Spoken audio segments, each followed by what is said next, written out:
परम प्रेममय श्री श्री ठाकुर परमाराध्य जगज्जननी श्री श्री बड़मा परम पूज्यपाद जुगाचार्य श्री श्री बड़दा आजिर पूज्यपाद श्री श्री आचार्य देवଙ୍କ श्री चरण कमल अनंत कोटि प्रणाम निवेदन करुछि। सभी गुरु परिवारଙ୍କ श्री चरण रे मध्य अनंत कोटि प्रणाम निवेदन करुछि। मोर ये भिडियो देखुथिबा प्रत्येक गुरु भाई और माँ मानकु अंतरर आनंदित जयगुरु श्रद्धा भक्ति भल पाइबा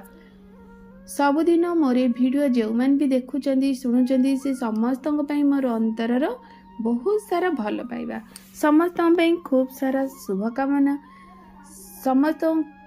मंगल प्रार्थना परम पिता श्रीचरण रे प्रत्येक दिन निवेदन करी सुख शांति आनंद रे समस्ते रुहंतु सुख शांति रे रहिबा ही आमर धर्म आमर ही कर्तव्य किपरि भाव में सुख शांति आनंद रे रहिबा। श्री श्री ठाकुरंकर गोटे सुंदर बाणी निजर मंगल करिबा पई अन्यर मंगल देखिबा को पड़े कारण आमे सेतेबेले निजे मंगलर अधिकारी हेई परिबा जेतेबेले आमे अन्यर मंगल विषय चिंता करि परिबा। तेणु मु जीवन रे आमे प्रत्येक चाहिबा जेपरि भाबरे मु प्रत्येक दिन ए वीडियो माध्यम रे हो समस्त किसी मंगलर वार्ता कही रखी समस्त मंगल परम पिता पाखरे प्रार्थना करे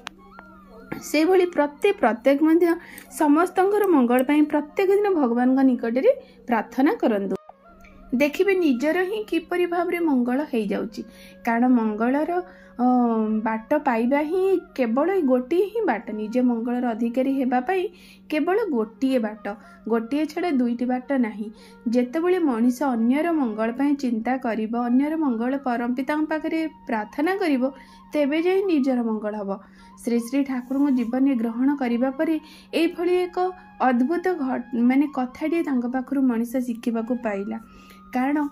जेतेबेले भगवान कहले जेतेबेले तू चाहूचु तो जीवन रे जोटा पाइबा पई तू चाहूचु सेटा उपरको तू दे ताहले जाई तो पई से बाट खोलिबो। तेणु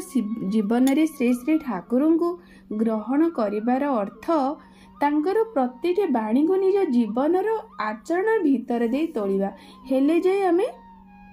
ठाकुर को भल पाई बोले आमे कहि परिबा। अनेक लोकों पाखरे आमे देखु बा मिसु से माने समस्ते कहते आमे जगन्नाथ को भल पाऊ शिव को भल पाऊ माँ तारिणी के भल पाऊ विभिन्न देवादेवी द्वाही दे निजको कहती किंतु निजको निजे प्रश्न करबा उचित आमे जदि तांको आदर्श बा इष्ट भली भावुचे बा मानुचे तांको परि निजे कण आमे होई परिचे ना तांकर कथा को आमे आचरण भीतर दे तोलिचे ताहेले जे आमे कहि परिबा आमे जने शिव भक्त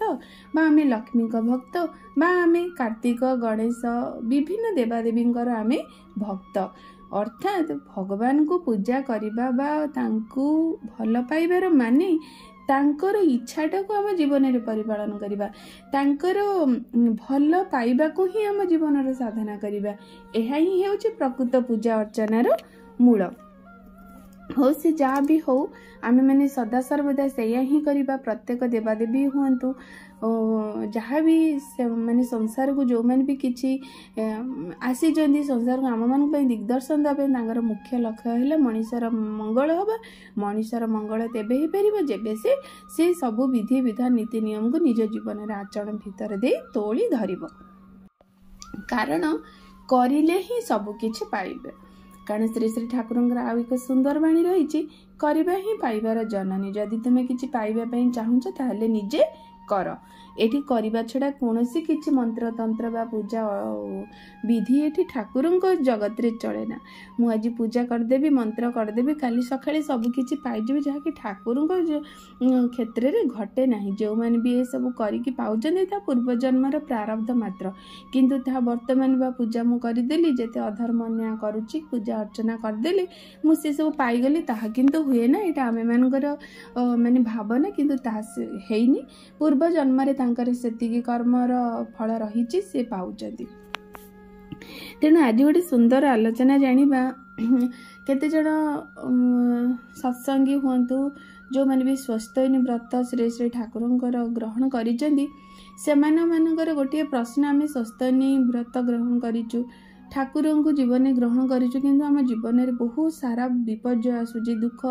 ଯେମିତିକି ସବୁ ପ୍ରକାର ଦୁଃଖ ଆମ ଉପରେ ଲଦି ଯାଉଛି। ଏହାର କାରଣ କ'ଣ? ତାହେଲେ ଭଗବାନଙ୍କୁ ଆମେ ଧରିଲୁ ବା ଠାକୁର ଯାହା ବି ସ୍ୱସ୍ତୟିନୀ ବ୍ରତରେ କହିଛନ୍ତି ଯେ ସ୍ୱସ୍ତୟିନୀ ହେଉଛି ଜୀବନର ଗ୍ରହକୁ ମାନେ ରୋକିବାର ଏକ ଶକ୍ତି, ଆଉ ନିଜେ ସୁସ୍ଥ ରହିବ, ସୁରକ୍ଷିତ ରହିବ, ସମୃଦ୍ଧ ହୋଇ ରହିବ, ସେ ସବୁ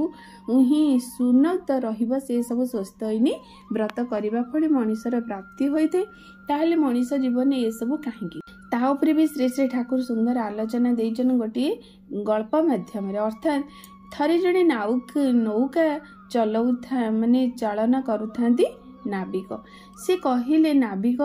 ଯେତେବେଳେ ନୌକାରେ ସେ ତାର କାତ ଧରି ଯାଉଥାଏ, ସେ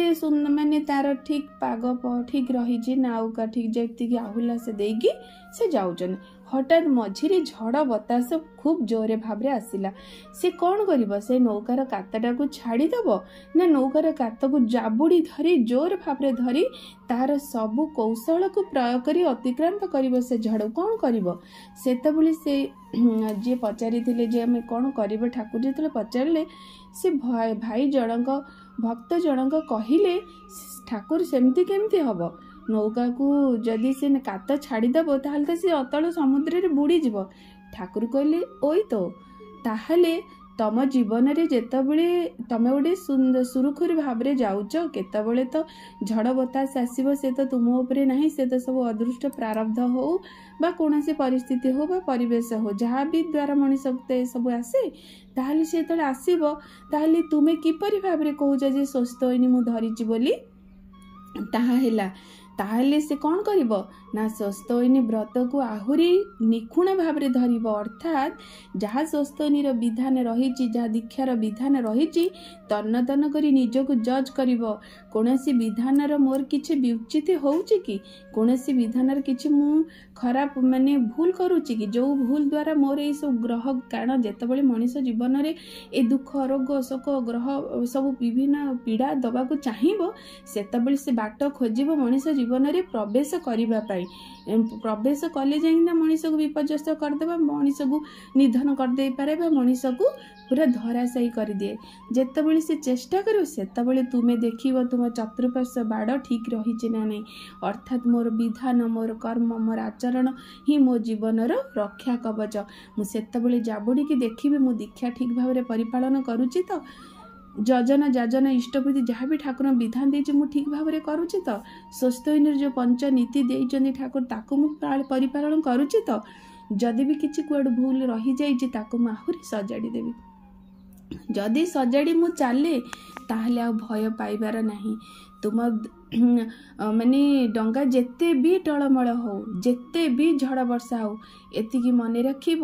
ଯେପର୍ଯ୍ୟନ୍ତ ଆହୁଲା ତୁମ ହାତରେ ଥିବ ଆଉ କାଇଦା ସେତେବେଳେ ତୁମକୁ ଜଣା ପଡ଼ିବ। ଆଉ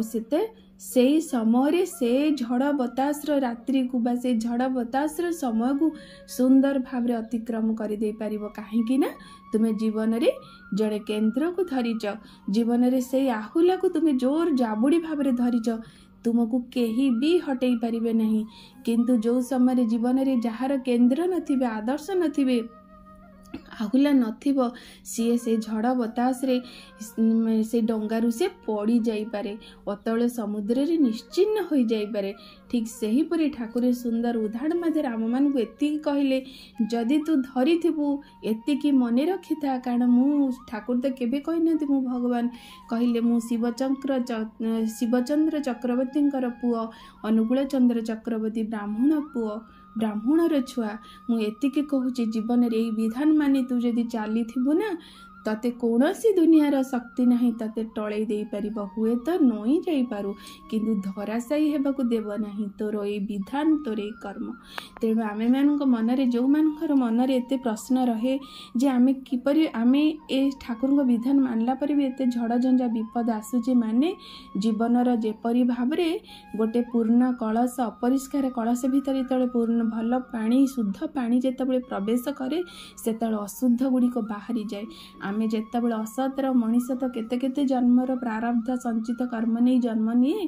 जेतेबेले आमर से हाथ बाजे से परिष्कार बा भल होगापी आमे जेतेबेले चेष्टा करूँ आम भीतर थिबा विभिन्न ग्रह विपाक गुड़िक सबू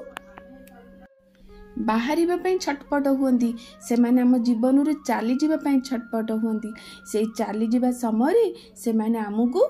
दोहले दियंती आमको रास्ता रू हटि जावाई चेष्टा करती किंतु आमे जदि से केन्द्र को से आदर्श को से जीवन मूल दंड को जाबुड़ी धरिकी चली ना सेतबेले कौन सी दुनियार शक्ति ने आमको टलमल कर दे पारिबो तापर जाई सेतबेले श्री श्री ठाकुरंकर गोटे कुहा अच्छी जीवन रे जी जो बड़ी भाव रे थिबो जो बड़ी परिस्थिति रे थिबो जदि से परिस्थिति रे निजको एई भली भाव रे इष्ट प्राण करी नहीं चलिबो प्रवृत्ति तार आगरे झुंग प्रवृत्ति रे झुंग ठारू इष्टंकर झुंगटा ता आगरे आगे थिबो ताहले से जो अतिक्रम करिदब से पथटी से गोटे बहुत बड़ सफलतार शीर्ष रे पहुंची पारिबो एटा ही हूँ प्रकृतर कथा तेणु आलोचना मध्यम मुझे कही रखे श्री श्री ठाकुरंकर यह श्रीमुखर कथा मु कही रखे समस्त को जो मैंने भी विधान मानि चलुँच जदि जीवन में ये झड़ झंझा आसूची ताहले विचलित तो हूँ नहीं यह तुमर ए दुख झड़ झंझार अंतिम समय आ पर समय को अपेक्षा करंतु ए पर समय जो सुनेली सूर्य जो सुंदर उपढोकन ठाकुर रखिछंती ताको उपभोग करने अपेक्षा रही था